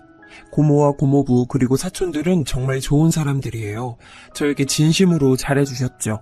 저를 가족으로 받아주셨고 그만큼 많이 아껴주셨습니다. 하지만 당시 사춘기를 심하게 겪던 저는 아무도 눈치 주는 사람이 없었는데도 죄 지은 사람처럼 항상 자신감 없는 모습으로 다녔습니다. 사촌들이 저에게 신경 써주면 써줄수록 움츠러들었는데 지금 생각하면 참 바보 같았다 싶었어요. 대학에 입학하면서 저는 고모집을 나왔습니다. 독립을 했어요. 학교를 다니면서 아르바이트를 통해 학비를 벌었죠. 솔직히 연애는 생각도 못했어요. 제게는 그것보다도 중요한 것들이 더 많았거든요. 군대를 다녀오고 복학을 했을 때 지금의 아내는 신입생이었어요. 처음엔 선배와 후배 사이였는데 어느 순간인가 그녀에게 호감이 생기더라고요. 저와는 다르게 유쾌하고 밝은 에너지가 가득했거든요. 그래서 고백을 했고 우리는 연인이 됐어요. 저는 그녀와 결혼까지도 생각했지만 과연 우리가 결혼을 할 수 있을까 저는 늘 그게 마음에 걸렸어요. 저는 부모님도 형제도 없는 외톨이였고 가진 것이라곤 저 하나뿐인 사람이었으니까요. 그런데 처음 인사를 드리러 간 날 그녀의 어머니께서 저를 너무나도 반갑게 맞이해 주시더라고요. 먹는 모습이 정말 복스럽네. 우리 애들은 뭘 먹어도 깨작거려서 음식 해주는 재미가 없거든. 정말 맛있습니다. 어떻게 만드셨는지 레시피가 궁금할 정도예요. 어머, 말도 어쩜 이렇게 이쁘게 할까? 어머님께서는 식사 시간 내내 반찬을 권해주시면서 저를 챙겨주셨어요. 그리고는 저에 대해서 들은 것이 아무것도 없다고 하시며 이것저것 궁금한 것들을 물어보셨죠. 그런데 부모님에 관해서는 단 한마디도 하지 않으시더라고요. 순간 어머님께서 정말 몰라서 제게 물어보시는 것이 아니구나 싶었죠. 어머님은 그냥 제게 말을 걸고 싶으셨던 것뿐이었어요. 나중에 집에 가려고 일어나는데 어머님께서는 제게 빵빵한 종이 가방을 주셨어요. 오늘 잘 먹던 걸로만 조금씩 쌌어요. 혼자 산다고? 너무 음식 많으면 괜히 상하기만 할 것 같아서 한두 번 먹을 정도로만 챙겼으니까 가져가서 먹어요. 아닙니다. 이렇게까지는. 그리고 다음에 올 때는 먹고 싶은 거 미리 경아한테 말해줘요. 내가 해줄게. 엄마 그러지 마. 오빠가 부담스러워하잖아. 이걸 뭐하러 줘요. 그녀는 제 손에 들린 종이 가방을 어머님께 돌려주며 괜히 한 소리 하더군요. 순간이지만 어머님의 얼굴에 잠깐이지만 섭섭함이 지나가는 게 보였어요. 찰나였지만 어릴 때부터 가족 표정을 살피는 습관이 남아있던 제 눈엔 너무 잘 보였죠. 아닙니다. 감사하게 받겠습니다. 오빠, 엄마가 괜히 그러시는 거야. 굳이 신경 쓰지 않아도 돼. 나 주셨는데 왜 네가 그래. 가져갈 거야. 어머님은 제 말에 활짝 웃으시면서 제 손을 꼭 잡아주셨어요. 그러면서 천천히 토닥이시며 말씀하셨죠. 다음엔 우리말 편하게 해요. 어머니라고 불러주면 더 좋고. 네, 어머니. 제 대답이 마음에 드셨는지 어머님께서는 저를 꼭 안아주시면서 반찬 떨어지면 꼭 놀라오라고 하셨죠. 그렇게 예비 처가를 나서면서 저는 손에 담긴 어머님의 마음이 너무나도 감사하면서 행복했어요. 찾아뵙기 이전에는 제 상황에 괜히 마음이 무거웠는데 말이죠. 그 뒤로 저는 몇 번이고 그녀의 집에 초대를 받았어요. 어머님께서는 제 생일이나 저희 부모님 기일에도 저를 집으로 불러주셨죠. 독립하고 난 이후 그렇게 즐거웠던 생일은 처음이었던 것 같았어요. 부모님께서 살아계실 때처럼 제가 좋아하는 음식들이 가득한 밥상에서 준비된 케이크에 나이만큼 초를 꼽고는 불을 붙였죠. 고모 집에서 있을 때도 생일은 챙겨주셨지만 가족끼리 케이크 촛불은 생각도 안 했거든요. 이건 사위가 아니라 아들이네, 아들. 그러니까 이러다 우리 자리 뺏기겠어. 엄마, 어떻게 우리 다 오빠를 더 좋아하는 것 같아. 몰랐니? 너희 백을 데리고 와봐라. 내가 봤구나. 와, 말이 심하네. 어떻게 그래, 엄마? 예비처남은 식탁에 자기가 좋아하는 음식이 하나도 없다고 우는 척을 하면서 투덜거렸어요. 그 모습에 자리에 앉은 사람들은 모두 다 빵 터지고 말았죠. 그렇게 저희는 가족들의 축복을 받으면서 결혼식을 올렸어요. 아내는 분가를 원했지만 저는 꼭 어머님을 모시고 살고 싶었어요. 회사도 가깝기도 했지만 어머님과 함께 지내고 싶었거든요. 아내는 처가살이 시키고 싶지 않다고 강력하게 말했지만 저는 전혀 그런 생각이 들지 않았기에 아내를 설득했어요. 하지만 아내보다도 더 큰 벽은 어머님이셨어요. 아이고, 무슨 소리야. 이서방이 왜 여기 들어와서 살아. 됐어. 신혼인데 둘이서 알콩달콩 재밌게 살아봐야지. 애도 가져야 하고. 어머님, 저 눈치 주실 거예요? 막 처가살이 시키실 거예요? 내가 우리 사위한테? 그럴 리가. 보고만 있어도 아까운데 무슨 그런 말을. 그런데 왜 자꾸 오지 말라고 하세요? 어머님께서는 끝까지 반대를 하시더라고요. 그래서 저희는 마침 처가가 있는 아파트 같은 라인에 빈집이 있기에 그곳을 신혼집으로 정했죠. 아내는 이게 무슨 경우냐고 한참을 웃었지만 그래도 싫은 눈치는 아니었어요. 어머님께서도 그렇게까지 하는 거냐고 웃기만 하셨죠. 신혼여행을 다녀오고 나서 저희는 각자의 생활을 시작했어요. 결혼해서 달라질 것이라고 생각했던 것에 비해서 저희는 크게 변한 것이 없었어요. 아침은 가볍게 먹고 저녁은 항상 처가에 들려서 먹고 왔죠. 이럴 거면 그냥 여기서 살아. 무슨 밥을 맨날 먹으러 와? 엄마, 식비 받아, 식비. 너도 안 내는 식비를 왜 우리 사위가 내야 돼? 넌 어디 엄마한테 식비 준 적 있니? 처남, 걱정 마. 당연히 식비 드려야지. 아이고, 너도 그 돈으로 우리 사위 점심이나 든든히 먹어. 어머님 밥이 너무 맛있어서 다른 건 들어가지도 않아요. 아내는 왜 이렇게 넉살이 좋아졌냐고 혀를 내둘렀어요. 연애할 때는 전혀 몰랐던 모습이라고 하면서 제 옆구리를 푹 찔렀어요. 오빠, 적당히 먹어. 이러다 배 나오겠다. 어머니, 저 배 나왔어요? 이렇게 말랐는데 배는 무슨 많이 먹는 것도 아니구만. 괜히 먹는 걸 가지고 그런다. 어머님께서는 보기 좋게 잘 먹는데 구박한다고 아내에게 잔소리하시고는 제 앞으로 반찬을 더 챙겨주셨어요. 처남은 온몸을 부르르 떨면서 닭살 돋는다고 무슨 이런 장모 사이 관계가 있냐고 말했죠. 저는 그런 처남의 말에도 기분이 좋았어요. 어머님께서는 괜한 질투라고 말씀하시면서 웃기만 하셨죠.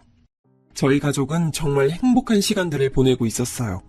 물론 항상 좋을 수만은 없었죠. 그녀와 심하게 싸우기도 했고 그런 날은 둘 다 어머니께 불려가 몇 시간이고 잔소리를 들어야 했습니다. 하지만 그런 순간도 전 좋았어요. 그런데 저희 가족에게 먹구름이 끼기 시작한 것은 처남이 결혼을 하면서부터였어요. 대학원에 진학해서 한창 학교를 다니고 있는 처남은 결혼할 여자가 있다고 하면서 여자를 데려왔어요. 첫인상은 엄청 무뚝뚝하고 까다롭겠구나 싶었어요. 애교 많고 다정한 처남과는 상극이라고 생각했는데 둘이 함께 있는 모습을 보면 그건 또 그거대로 잘 어울리더라고요. 학교 동기라고 했는데 마찬가지로 대학원을 다니고 있다고 하더군요.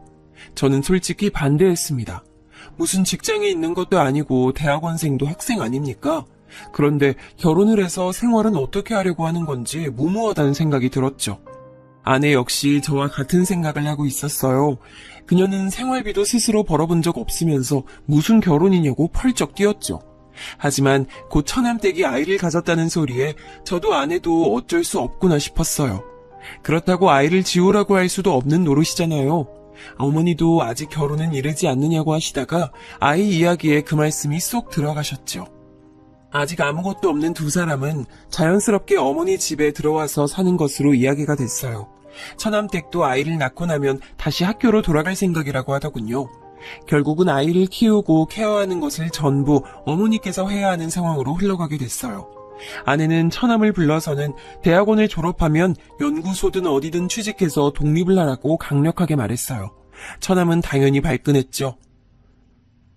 엄마도 아무 말 없는데 왜 누나가 그래? 엄마가 말씀 안 하시니까 내가 하는 거지. 그리고 엄마가 그런 말씀 하시겠니? 아, 진짜 누나. 안 그래도 머리 복잡한데 누나까지 나서서 이럴 거야? 뭐? 이게 뭘 잘했다고? 아내와 처남은 이야기 시작부터 서로에게 으르렁거리며 언성을 높였어요. 저는 우선 두 사람에게 진정하라고 하고는 처남을 보며 말했어요. 처남, 결혼하고 나면 이제 성인이잖아. 아이가 태어나는 일은 좋은 일이지만 아무리 그래도 처남도 처남댁도 그렇게 학교로 가면 아이를 키우는 일은 전적으로 다 어머니가 챙기셔야 하는데 어머니 연세도 생각해야지. 그건 저도 알죠. 그만큼 저희도 신경 쓸게요. 설마 엄마한테 애 맡기고 나 몰라라 그렇게 할 리가 있겠어요? 그리고 말이 나왔으니 하는 건데요. 매형도 맨날 우리 집 와서 밥 먹잖아요. 그거랑 뭐가 달라요? 아내는 철없는 소리 한다고 혀를 차더니 처남의 머리를 쥐어박으며 말했어요.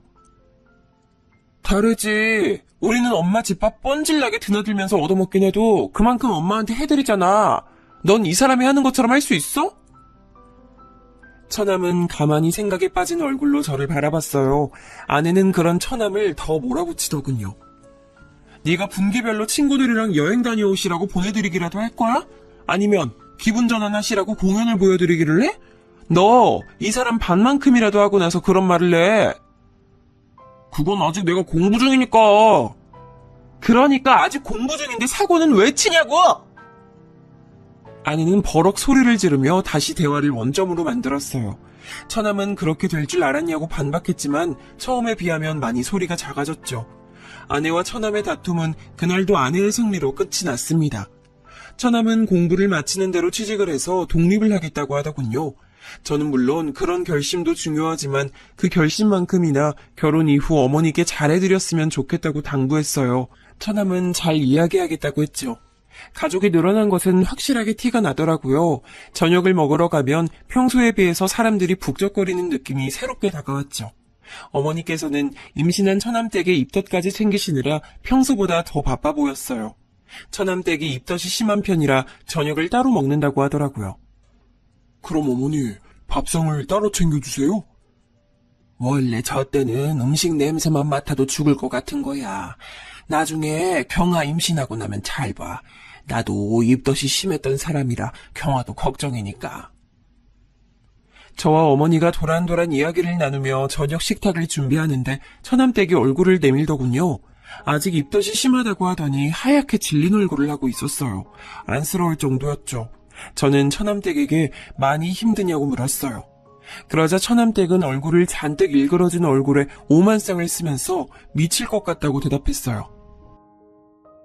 기분이 이상해요. 배는 고픈데 냄새만 나면 속이 뒤집힐 것 같고 아랫배도 불편하고 그러네요. 제 몸인데 제 몸이 아닌 것 같아서 자꾸 짜증도 나고요. 진즉에 알았더라면 아니에요. 처남댁은 많이 힘든지 속사포처럼 하소연을 쏟아내다가 화들짝 놀라며 입을 다물었어요. 저는 다음 말이 대충 짐작이 갔지만 못 들은 척했죠. 어머니께서 음식 냄새 나는데 그냥 들어가 있으라고 하자 처남댁은 기다렸다는 듯이 방으로 쏙 들어가더군요. 그 뒷모습을 바라보며 저렇게 어린데 아이를 낳고 제대로 키울 수는 있을까 걱정이 됐어요. 아마도 어머니께서 마음고생을 많이 하실 것 같은 느낌이 들었어요. 어머니 말씀처럼 처남댁의 입덧 시기가 지나갈 때쯤 아내도 임신 소식을 전했어요. 아내가 제게 이제 곧 아빠가 될 것 같다고 말을 해주는데 정말이지 다른 소리는 하나도 들리지 않고 오로지 아내의 축하한다는 말만 귓가에 맴돌았죠. 예상대로 가족들은 다들 뛸 듯이 기뻐해줬어요.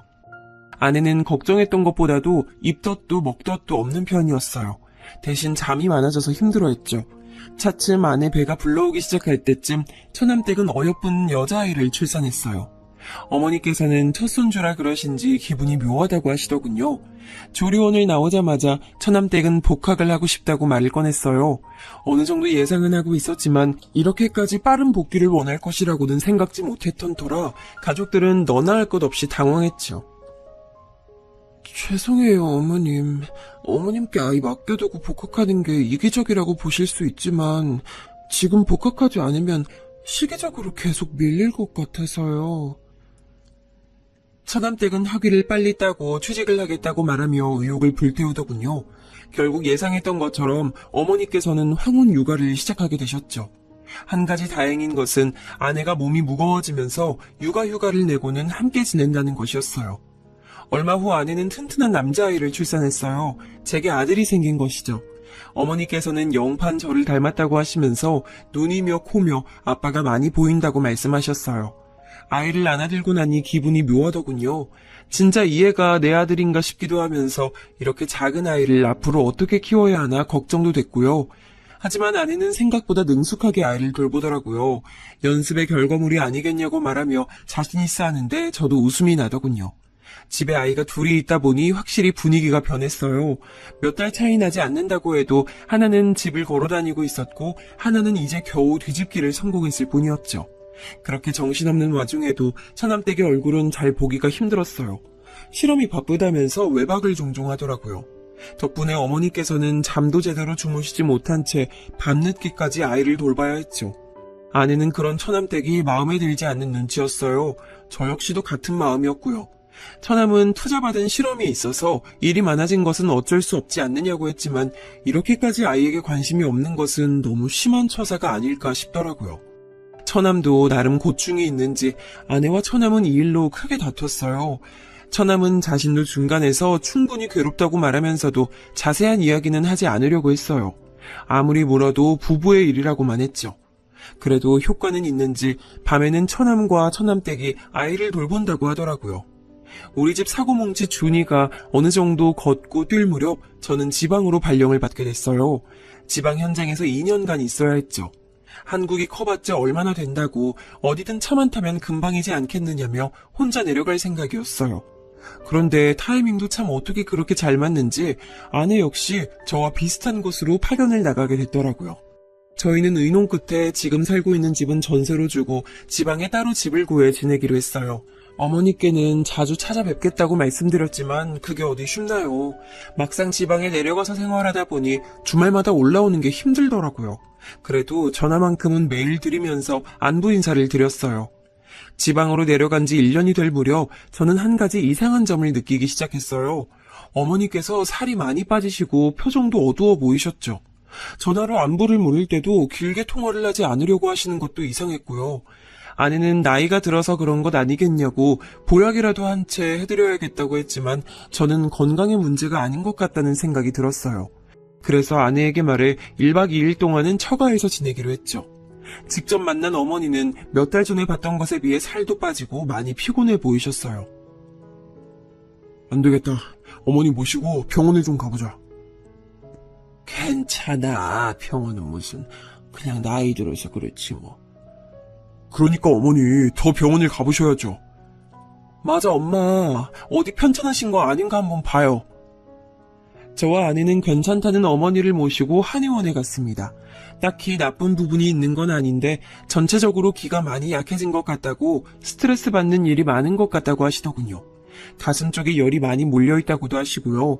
아내는 어머니께 무슨 일이 있으신 거냐고 물었지만 어머니께서는 다 괜찮다고만 하셨어요. 집에 돌아온 우리 어머니께서 푹 쉬도록 자리를 펴드리고는 식사 준비를 시작했어요. 7시가 넘어서야 처남네 부부가 들어왔죠. 언제 오셨어요? 누나, 오면 온다고 말을 하지. 두 사람은 우리를 보고는 깜짝 놀라더군요. 특히 처남댁은 놀라는 것을 넘어 당황스러워하는 기색도 보였어요. 저는 낮에 어머니를 모시고 병원을 다녀온 얘기를 했어요. 처남은 전혀 내색하지 않으셔서 잘 몰랐다고 하면서 고개를 푹 숙이더군요. 취직해서 적응하느냐고 정신이 없었어요. 괜찮아 처남.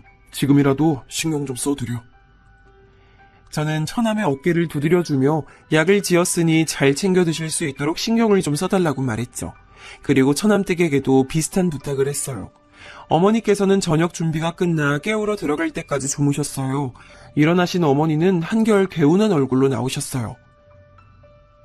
엄마, 괜찮아요? 어디 불편한 곳은요? 매형이랑 한의원 다녀왔다면서요. 기분은 좀 어때요? 어머니는 처남의 질문에 대답을 하면서 자꾸 처남댁을 힐끗힐끗 쳐다보셨어요. 물론 잠깐 시선이 움직였다가 다시 아무렇지 않은 듯이 행동하셨지만 제 눈엔 다 보이더라고요. 그 뒤로도 그런 모습들은 계속해서 보였어요. 식탁에 앉아 식사를 하는데도 반찬을 집어 드시면서 처남댁에게 자꾸만 시선을 주시더라고요. 마치 무언가 허락을 구하는 사람처럼 말이죠. 물론 제가 오버해서 생각했을 수도 있지만 찝찝한 기분을 무시할 수가 없었어요. 식사가 끝나고 준비는 우리가 했으니 뒷마무리는 너희가 하라며 아내는 어머니를 모시고 거실로 나갔어요. 어머니께서는 불편한 듯 주방으로 시선이 갔어요. 어머니, 뭐 불편하신 것이라도 있으세요? 물이라도 가져다 드릴까요? 제 말에 어머니께서는 소스라치게 놀라면서 아무것도 아니라고 하셨죠. 아내 역시도 뭔가 이상하다는 것을 눈치채기 시작했어요. 뭘 그렇게 놀라세요? 내가 놀라기는 뭘. 어머니께서 말씀을 얼버무리셨어요. 곧 처남댁이 과일을 가지고 나오더군요. 그녀는 사과를 예쁘게 깎아서는 어머니께 드셔보시라고 내밀었어요. 어머니께서는 잠시 망설이다가는 잘 먹겠다고 말씀하시면서 과일을 받아 드셨어요. 그 순간이었습니다. 정말 잠깐이었지만 어머니께서는 처남댁과 손이 닿자 흠칫 놀라시는 게 보였죠. 저는 이 문제가 처남댁과 연관이 있겠구나 싶은 생각이 들었어요. 물론 제가 잘못 본 것일 수도 있지만 저녁 시간부터 줄곧 이상한 어머니의 행동에는 다 처남댁이 연관되어 있구나 싶었죠. 저녁에 잠자리에 들어서 저는 아내에게 솔직히 제 생각을 말했어요. 아내는 처남댁과 무슨 상관이 있다는 말이냐고 물었지만 저도 확실한 것은 없던 터라 그냥 의심만 간다고 말했죠. 지금 심증만 있다는 거잖아. 무슨 범죄 드라마 찍어? 말 그대로 그냥 내가 보기에 그렇다는 거야. 근데 엄마는 괜찮다고 별일 없다고 하시잖아. 몇 번을 물어도 똑같이 대답하실걸? 그러니까 다른 방법이 필요하다는 거지. 저는 망설이다가 아내에게 CCTV를 집에 달아보는 것이 어떻겠냐고 물었어요. 저희가 아이를 키우면서 네디캠이라는 것을 달았는데 생각보다 유용하더라고요. 아내는 그래도 집에 CCTV를 다는 건 좀 아니지 않느냐고 불쾌한 얼굴을 했어요. 저는 그런 그녀의 마음을 충분히 이해했습니다. 당연하죠. 집에 그런 것을 그것도 몰래 달아둔다는 것은 감시의 목적이 있지 않고서야 할 수 있는 일이 아니었으니까요. 저는 주방과 거실 그리고 어머니 방 입구 쪽만 볼 수 있도록 하는 방법도 있다고 얘기를 했어요. 집 전체를 다 보자는 게 아니야. 그냥 몇 군데 어머니께서 많은 시간을 보내실 법한 곳에 설치하자는 거지. 아내는 하루만 고민해보고 이야기를 하자고 했죠. 다음날 어머니께서는 한결 밝아지신 얼굴로 주방에 들어오셨어요. 아내는 주방은 자신에게 맡겨두고 손주들이랑 좀 놀아달라고 부탁을 했죠. 준이는 오랜만에 만난 할머니가 좋은지 도통 떨어질 생각을 하지 않았거든요. 어머니께서는 아이들에게 책을 읽어주며 시간을 보내셨어요. 그런데 갑자기 처남네 아이인 은하가 울기 시작하더라고요. 책을 가지고 준이랑 싸운 것 같았죠. 은하가 크게 울어버리자 놀란 준이도 덩달아 울기 시작했어요. 주방에 있던 아내는 급하게 손을 씻고는 준이를 안아 올렸죠. 어머니께서는 서로 책을 보겠다고 하다가 벌어졌다고 말씀하시면서 은하를 안아주셨어요. 아이가 우는 소리에 처남댁도 나왔어요. 그리고는 자연스럽게 아이를 안아 올리더니 이리저리 살펴보더군요. 어머, 얼굴에 이게 뭐야? 은하야, 너 여기 왜 그래? 책을 가지고 옥신각신하다가 좀 베인 모양이야. 살짝 스쳤어. 처남댁은 어머니의 설명에도 잠깐 인상을 팍 쓰더니 소독해야겠다고 하면서 자신들 방으로 쏙 들어가 버리더군요. 어머니께서는 미안한 얼굴로 은하 얼굴에 흉이라도 찌면 어떻게 하느냐고 걱정하셨죠. 아내는 아이 피부가 연해서 생긴 거지 눈에 잘 보이지도 않는다고 했지만 어머니께서는 여전히 걱정스러운 표정이셨어요. 이내 아이를 달래서 나온 처남댁은 잠시 어머니에게 눈길을 주는가 싶더니 식사 준비를 벌써 끝내셨냐고 하더군요. 아내는 아이의 얼굴이 많이 다쳤냐고 물었어요. 처남댁은 어머니 쪽을 힐끗 보고는 짜증난 얼굴로 말했죠. 제가 너무 예민했죠? 요즘 들어서 자주 얼굴에 상처가 생기더라고요. 누가 일부러 그러는 건가 싶기도 하고요. 처음에 다 말했어야 하는데 괜히 넘어갔나 봐요. 지금이라도 좀 얘기를 할까 고민 중이에요. 아내는 어린이집에서 아이가 다쳐오느냐고 물었더니 그런 것은 빨리빨리 얘기를 해서 물어야지 그냥 넘어가서는 안 된다고 말했죠. 처남댁은 어머니를 바라보며 말했어요. 형님 말씀처럼 얘기해야겠어요. 숨긴다고 어디 숨겨질 일도 아닌데 제가 괜히 참아줬나 봐요. 저는 처남댁이 등장하면서부터 줄곧 어머니를 바라보고 있었어요. 확실히 어머님의 얼굴 표정이 시시각각 달라지는 것이 너무나도 잘 보였어요. 심지어는 처남댁이 주방을 오가며 곁을 지나갈 때마다 어머니께서는 긴장한 표정으로 몸이 굳어서는 시선을 아래로 하고 앉아 계시는 게 너무 잘 보였어요. 저는 분명 우리가 모르는 일들이 벌어지고 있고 그 일이 어머니께 독이 된다는 확신이 들었죠. 집으로 돌아오는 길 저는 아내에게 다시 CCTV 얘기를 꺼냈어요. 이번에는 아내도 적극 찬성을 하더군요. 심지어 소리도 녹음이 되는 것으로 해야 한다고 말했어요. 아까 봤어? 애 다친 이후로 엄마 표정이 좀 이상하더라. 계속 동서 눈치 보고 동서도 엄마를 쳐다보는데 뭔가 있구나 싶었어. 오빠도 생각하기에 이거 정상은 아니잖아, 그치? 저는 아내의 의견에 전적으로 동의했어요. 우리는 가까운 곳에 들러서 CCTV 설치에 관해 알아봤어요. 생각보다 손쉽게 설치가 되더라고요. 저는 방법을 간단하게 배운 뒤에 집에서도 몇 번 연습을 해봤어요. 대망의 D-Day가 됐어요. 저와 아내는 하루 휴가를 받아서는 어머니 집으로 갔어요. 아내는 어머니께 쇼핑을 가자고 하면서 모시고 나갔죠. 저는 잠깐이지만 빠른 속도로 집에 CCTV를 설치하기 시작했어요. 절대 들키지 않을 만한 곳에 숨겨뒀죠. CCTV를 설치하고 며칠이 지났어요. 아내와 저는 어떤 화면이 찍혔는지 함께 보기로 했어요. 저희 둘 사이엔 긴장감이 돌았어요. 별 내용 없는 장면은 빨리 감기로 넘기는데 주방에서 찍은 화면에 무언가가 잡히더라고요. 아내와 저는 플레이 버튼을 눌렀죠. 주방의 캠에 찍힌 것은 다름 아닌 처남댁과 어머니의 모습이었죠. 우리는 귀를 쫑긋 세우고 집중해서 화면을 봤어요. 어머니, 형님께 무슨 말씀하신 거 아니죠? 말은 무슨, 아무 말도 안 했어. 그나저나 은하, 얼굴 어떻게 하실 거예요? 살짝 스친 거야. 살짝? 살짝이요? 아유, 미안해. 그런 말로 해결될 일이라고 생각하세요? 도대체 어머님 뭘 제대로 하는 게 없으세요? 아니 고작 애 잠깐 놀아주셨으면서 그 사이에 얼굴에 흉이나 지게 하고! 잠깐이지만 아내의 얼굴이 확 바뀌었어요. 지금 저게 무슨 상황이냐고 손가락질하며 저를 바라봤죠. 저는 좀 더 들어보자고 하면서 아내를 진정시켰어요. 하지만 저 역시 화가 치밀어 오르고 있었죠. 제가 말씀드렸죠.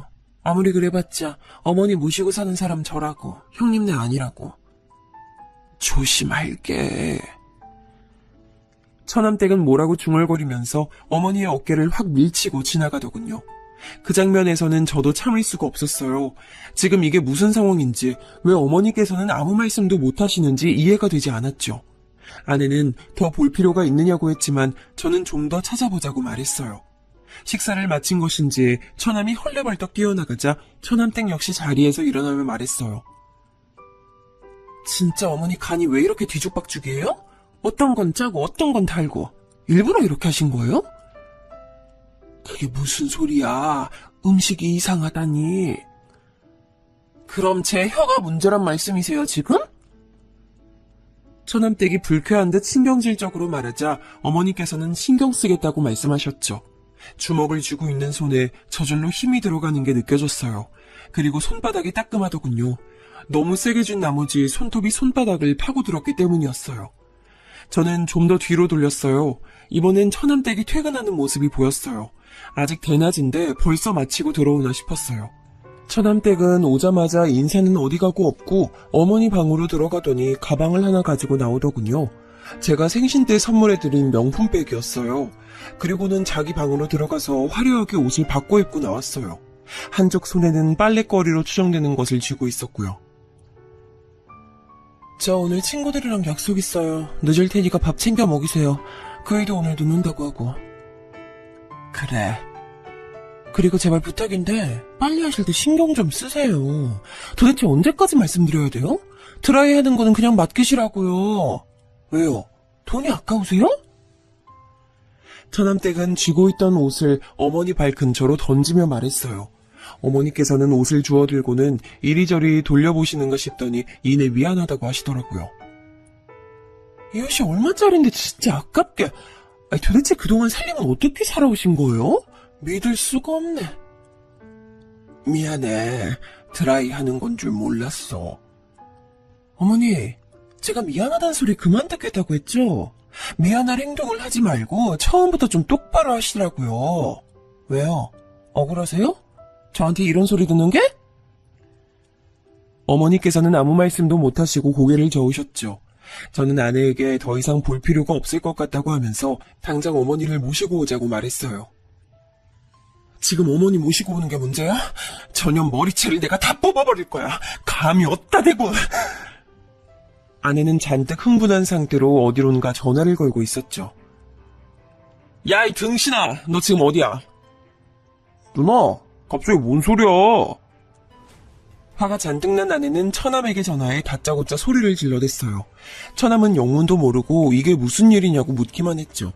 저는 급하게 아내에게서 전화기를 빼앗고는 처남에게 어디냐고 물었더니 집이라고 하더군요. 쉬는 날이라서 은하와 놀아주는 중이라고 말이죠. 처남댁 옆에 있어? 그 사람? 아니, 어제 1박 2일로 대학 동기들이랑 놀러 갔어요. 왜요? 그럼 어머니는? 엄마는 목욕탕 가셨는데요? 저는 그럼 어머니 오시거든 은하를 맡겨두고 잠깐만 보자고 했죠. 대충 지금 출발하면 그 시간쯤 근처에 도착할 것 같다고 하면서 말이에요. 저는 절대 그 누구에게도 우리를 만난다는 말을 해서는 안 된다고 했어요. 처남은 의아해하면서도 알겠다고 말했죠. 전화를 하는 동안에 아내는 펑펑 눈물을 쏟으며 CCTV 속 어머니의 얼굴을 쓰다듬었어요. 그녀는 왜 어머니가 아무 대꾸도 못하시고 이렇게 당하고 계시는지 이해할 수가 없다고 했어요. 그런 점은 저 역시 같은 생각이었죠. 저는 처남을 만나는 동안 집에 가서 어머니의 짐을 싸두라고 일렀어요. 아내는 제게 미안하다고 하더군요. 미안하다니 무슨 소리야. 당연히 우리가 모셔와야지. 그 악마 같은 여자가 쫓겨나기 전까진 우리가 모실 거야. 저는 혹시 모르니 은하의 짐도 챙겨두라고 말했어요. 아내는 고개를 끄덕이며 다시금 엉엉 소리내서 울기 시작했죠. 준이는 갑자기 울고 있는 엄마를 보고는 어리둥절한 얼굴로 절 바라봤어요. 저는 준이에게 엄마를 안아주라고 하고는 급히 올라갈 준비를 했죠. 차 안에서 저도 아내도 한마디 말을 할 수가 없었어요. 평소엔 동요로 크게 틀어두고 준이와 노래를 부르던 아내는 고개를 떨어뜨리고 아직도 눈물을 흘리고 있었어요. 절대 어머니 앞에서 그런 모습 보이면 안 되는 거 알지? 어머니 속상해하실 거야. 우리가 이 사실을 알게 됐다는 사실만으로도 어머니 힘드실 텐데 그렇게 울면 어떡해. 내가 그년 절대 용서 안 해. 절대. 어떻게 엄마한테... 저는 울컥하는 아내의 손을 잡아주며 빨리 어머니를 모시고 오자는 말만 했어요. 아내를 집 앞에 내려주고 저는 처남을 만나러 갔습니다. 처남은 집 두고 왜 밖에서 보자고 하는지 모르겠다고 툴툴거리더군요. 저는 집에서는 할 수 없는 이야기였다고 하면서 CCTV의 영상을 보여줬습니다. 잠시 동안 영상을 뚫어져라 쳐다보던 처남은 언제 찍은 것이냐고 묻더군요. 최근이야. 저번에 어머니를 뵙는데 걸리는 게 있어서. 이런 일이 있으면 저한테 먼저 얘기를 해주셔야죠. 뭘? 어머니가 이상하다는 얘기를 했어야 한다는 거야? 아니면 CCTV를 설치한다는 얘기를 했어야 하는 거야? 당연히 둘 다죠. 엄마도 왜 이런 일이 있는데 말도 못하고. 이게 지금... 같이 살면서 어머니가 이상하다는 것도 눈치를 못 챘다는 게 난 이해가 안 돼서 따로 보자고 하는 거야. 네? 매용, 지금 저 의심해요? 처남은 벌떡 자리에서 일어났어요. 의자가 뒤로 넘어가면서 우당탕 소리가 울렸죠. 카페에 사람들이 힐끔거리면서 우리 쪽을 바라보더군요. 저는 당연한 거 아니냐고 말했어요. CCTV 화면을 볼 때부터 이 일을 처남이 모르고 있었을까 계속 의문이 들었거든요. 차마 아내에게는 말하지 못했지만 아무리 생각해도 처남이 모르는 일이라는 것이 앞뒤가 맞지 않더라고요. 처남은 제 멱살을 잡고는 지금 뭐라고 했냐고 따져 물었죠. 내가 지금 우리 엄마가 결혼 대접을 받을 때까지 알면서도 가만히 있었다고? 내가? 어떻게 매형이 날 의심할 수가 있어? 이거 놓고 얘기해. 누구는 그런 생각 하고 싶은 줄 알아? 몰랐다는 말이 더 이상한 상황 아니야? 할 말을 잃은 처남은 손에서 힘을 빼고는 바닥에 주저앉았어요. 망연자실한 사람처럼 축 늘어져 있는데 정말 처남은 모르고 있었던 것은 아닌가 싶은 생각이 들었어요. 그래서 어떻게 된 일인지 좀 알아야겠어. 처남도 모르는 것 같으니까 우선 어머니는 우리가 모시고 갈게. 영상도 보내줄 테니까 처남댁이랑 얘기해봐. 우리까지 나서게 하지 말고. 진짜 왜 이런 일이... 처남은 두 손에 얼굴을 파묻고는 한참을 그렇게 있었어요.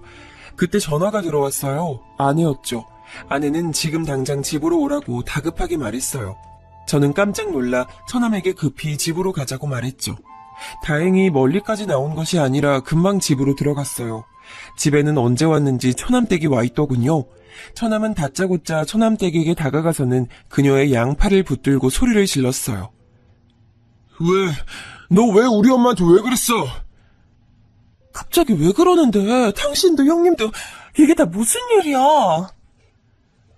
처남댁은 갑자기 벌어진 일에 당황하면서 오히려 다들 왜 몰려와서 이러냐고 물었어요. 처남은 CCTV 영상을 그녀 앞에 들이밀고는 이게 뭐냐고 말 좀 해보라고 하더군요. 영상을 보던 처남댁은 소스라치게 놀랐어요.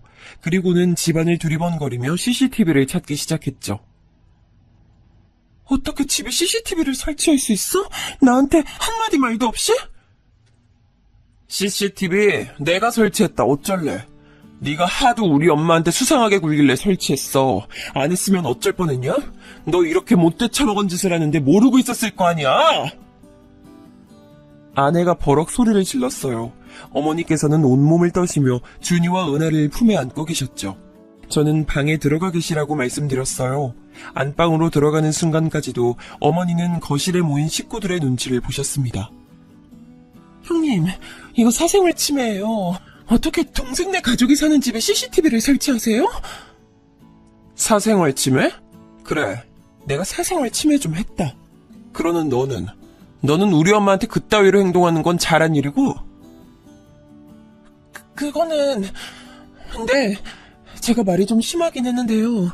다 이유가 있어서 그랬어요. 이유? 이유가 있어? 어떻게 이유가 있을 수 있어? 형님은 그동안 따로 사셔서 잘 모르시겠지만 어머니 정신이 좀 이상하시다고요. 그래서 이렇게 강하게 말씀드리지 않으면 기억을 못하고 자꾸만 위험하게 실수를 하신다고요. 처남댁의 입에서 나온 소리에 저도 처남도 아내도 입만 떡 벌리고 서서 그녀를 바라보고 있었어요. 아니, 나사가 풀린 것도 아니고 자꾸만 같은 실수를 반복하시는데 그럼 어떡해요? 그냥 그렇게 둬요? 너 우리 엄마한테 뭐라고 했냐? 야, 정신이 이상해? 그래서 병원은 모시고 갔어? 병원에서 그렇게 말씀하셔? 아니지? 내가 너 집에 일찍 들어오는 꼴을 못 봤는데 그랬을 리가 없지. 행동하는 거 보면 따갈지. 그런 걸 뭐하러 병원까지 가? 더 이상 분노를 참지 못하던 아내가 순식간에 처남댁에게 달려들어 머리채를 휘어잡았어요. 처남댁은 소리를 지르며 팔을 휘둘렀지만 아내에게는 닿지도 못했죠. 이게 좋게 말을 하니까 입 밖으로 나오면 다 말이야? 어디서 입으로 똥을 쳐싸고 있어? 아내는 머리채를 잡은 손에 힘을 주고는 다시 한번 말해보라고 윽박질렀어요. 처남은 바닥에 주저앉아서 다 자신의 탓이라고 눈물을 흘리기 시작했죠. 저는 적당한 선에서 아내를 말리기 위해 타이밍을 보고 있었습니다. 그때 어머니께서 방에서 나오시며 소리를 지르셨어요. 이게 다들 무슨 일이야? 그만두지 못해? 아내는 피곤해 보이는 어머니의 얼굴을 보고는 마지못해 잡고 있던 머리채를 놓아줬어요. 산발이 된 머리를 급하게 정리한 처남댁의 얼굴엔 피가 몰려 불다 못해 곧 터질 지경이었죠. 어머니는 큰 결심을 하신 듯 망설이다 말씀하셨어요. 내가 실수를 좀 했다. 친구 보증을 잘못 써주는 바람에 급하게 돈이 필요했어.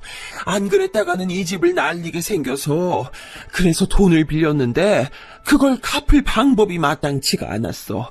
그래서 이서방한테는 미안하지만 이서방이 사다 준 물건들을 내다 팔았는데 그걸 며느리한테 들켰어. 어머니의 고백에 놀란 저는 왜 말씀을 안 하셨냐고 물었어요. 이서방한테 미안해서 어떻게 말해. 잘해준 것도 없는데 나한테 어머니 하면서 살갑게 대해주고 사위 이상으로 나한테 신경 쓰고 챙겨주는데 급전이 필요하다고 그런 자네가 준 걸 내다 팔았다고 어떻게 말을 해. 그냥 꽁꽁 숨겨두고 싶었어. 아무도 모르게. 어머니, 처음부터 돈이 필요하다고 솔직하게 말씀해 주셨다면 어떻게든 해결했을 텐데요. 그 꼬투리 잡힌 걸로 그럼 계속 참고 계셨던 거예요? 어머니께서는 자식들에게만큼은 알리고 싶지 않았다고 말씀하셨어요. 아내는 그깟 돈이 얼마나 된다고 그 모욕을 참아내며 사셨냐고 어머니를 안고는 펑펑 울기 시작했죠. 처남댁, 다시 말해봐. 어머니가 정신이 이상하셔?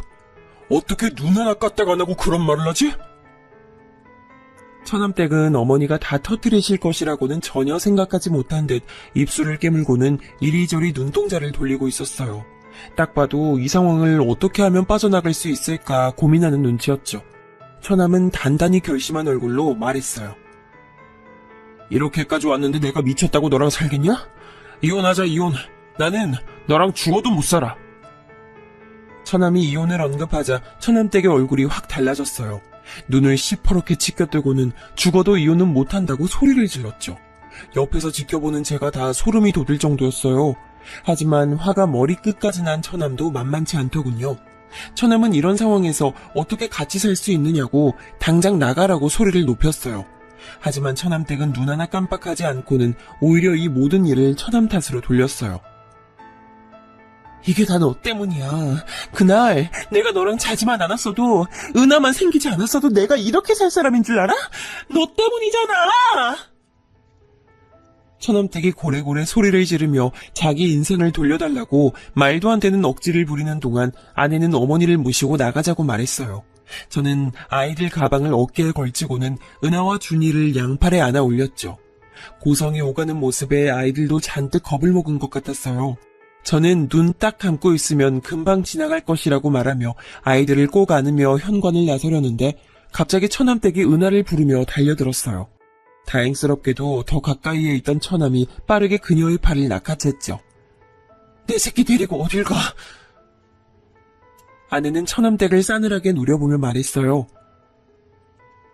네 말대로 네 인생을 망친 게 은하랑 내 동생 아니야? 너 이번 일 깔끔하게 정리해.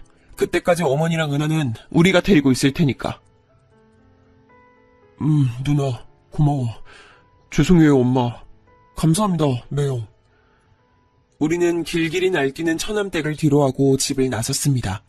지방으로 내려가는 차 안은 조용했어요. 아이들은 많이 놀랐는지 차를 타자마자 잠들었죠. 어머니께서는 무슨 죄인이 되신 듯이 고개를 푹 숙이고는 양쪽으로 자신에게 기댄 손주들의 손을 잡고 계셨어요. 그 모습을 보는데 착잡한 기분이 들더군요. 집에 도착한 저희는 안방을 치워 어머니가 쉴 수 있는 곳을 마련해드렸어요. 어머니께서는 한참을 서성이더니 미안하다고 말씀하셨죠. 저도 아내도 그런 말은 절대 하실 필요가 없다고 말씀드렸어요. 저는 어머니께 돈 문제는 얼마나 해결이 되는지 물었어요. 망설이시던 어머니께서는 날랐던 지인이 사기죄로 잡혀서 곧 돈을 일부 돌려받을 수 있을 것 같다고 하더라고요. 정말 다행이네요. 그럼 어머니 더 이상 신경 쓰실 일도 없겠어요. 내가 이 서방 볼 면목이 없어. 또 그런 말 하신다. 저 자꾸 그렇게 말씀하시면 섭섭해요. 저는 무거워진 분위기를 좀 바꿔보려고 일부러 밝게 말씀드렸어요. 아내 역시 괜찮다고 다 좋아질 것이라고 말하면서 한동안은 이모님 부를 필요 없어서 돈 굳었다고 장난스럽게 말했죠. 어머니께서는 저희 부부의 반응에 어처구니 없다는 웃음을 보이셨어요. 그렇게 저희는 내 식구로 새 출발을 시작했어요. 얼마 지나지 않아서 아내의 뱃속에 작은 생명이 있다는 것도 알게 됐죠. 아내는 이번에야말로 꼭 딸이었으면 좋겠다고 말하더군요. 그렇게 우리 식구들이 평화를 찾아갈 동안 처남은 무척이나 바쁘게 시간을 보냈어요. 은하를 보러 몇 번 내려오긴 했지만 처남댁과의 이혼이 뜻대로 쉽게 진행되는 것은 아닌 모양이더라고요. 처남댁 쪽에서도 죽어도 이혼은 못한다고 버틴다고 들었습니다. 급기야 이혼의 조건으로 지금 살고 있는 집을 요구한 모양이더라고요. 처남은 아무래도 재판까지 갈 것 같다고 조심스럽게 말해줬습니다. 저는 어떻게든 도움이 필요하다면 뭐든 말하라고 했어요. 그 사이에 저는 다시 본사로 복귀하게 됐어요.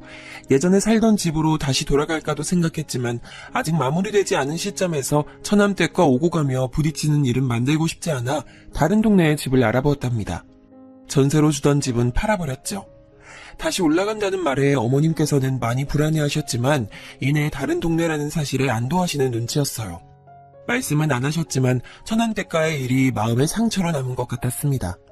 저희 부부는 더 이상은 어머니께서 마음 다치는 일 없이 오랫동안 우리와 함께하기를 바라면서 처남의 이혼이 빨리 해결되길 바랐어요. 그렇게 몇 달이 더 지나고 아내는 소원처럼 어여쁜 딸을 출산했어요. 어머니께서는 새로 태어난 생명에 무척이나 기뻐하셨죠. 이 아기가 복덩이인지 때마침 처남의 이혼 소송도 승소로 판결이 났어요. 양육권도 친권도 모두 처남이 가지는 것으로 얘기가 된 것은 물론 접근 금지 처분도 받아냈죠. 앞으로 은하 앞에도 어머니 앞에도 절대 나타나지 못하도록 말이에요. 그리고 추가로 어머니께 저지른 행동에 대한 위자료도 청구한다고 하더군요. 처남은 시간이 아무리 많이 걸려도 끝까지 가볼 예정이라고 눈에 불을 켜며 말했어요. 한참은 더 지나고서야 알게 됐는데 처남댁은 이혼 이후 연구소에도 소문이 나는 바람에 따돌림을 당하다가 결국에는 그만두고 해외로 나갔다고 하더라고요. 처음엔 그렇게 은하를 만나고 싶어 하더니만 그것도 이혼 판결이 나고 나서는 전혀 찾질 않았어요. 심지어 법정에서 무슨 일이 있어도 아이는 자신이 키우겠다고 말했다고 하는데 어떻게 한 번도 연락이 없을 수 있는지 의문이 들었죠. 물론 저희가 접근 금지를 신청하긴 했지만 그렇다고 전화도 없을 줄은 몰랐거든요. 아내는 양육권은 줄 수 없다고 난리까지 피웠던 것도 자신이 유리하기 위한 장치가 아니었겠냐고 하더군요. 처남댁이 어디서 어떻게 지내는지 조금도 궁금하지 않지만 제발 인간답게 사람답게 살았으면 좋겠다는 생각이 드네요. 남은 시간 자신이 어머니에게 얼마나 큰 잘못을 저질렀는지 깨닫게 되는 계기가 생겨 어머니가 겪은 고통만큼 당해보고 뼛속 깊이 반성이라는 것을 했으면 좋겠네요.